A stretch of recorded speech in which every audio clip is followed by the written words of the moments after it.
ఇడియప్పం చేసుకోవడానికి ఇడియప్పం ప్యాకెట్ ఉంటుందండి సపరేట్గా, ఆ ప్యాకెట్ తెచ్చుకోవాలి. దాని తర్వాత కొంచెం వాటర్ని కాగబెట్టుకోవాలండి.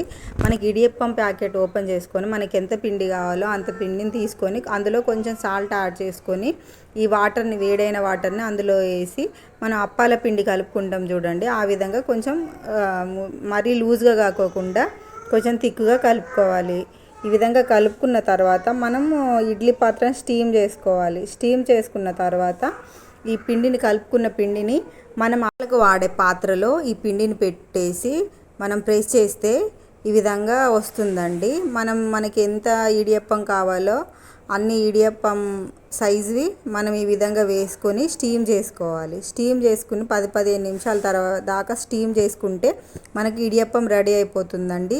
దీనిలోకి శనగల కర్రీని చేస్తారండి, చాలా బాగుంటుంది, చాలా టేస్టీగా ఉంటుంది.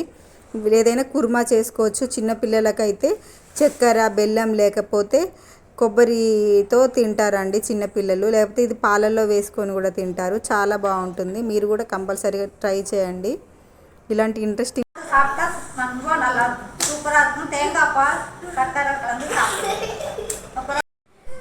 ఇంట్రెస్టింగ్ వీడియోస్ కోసం please subscribe my channel. Thank you.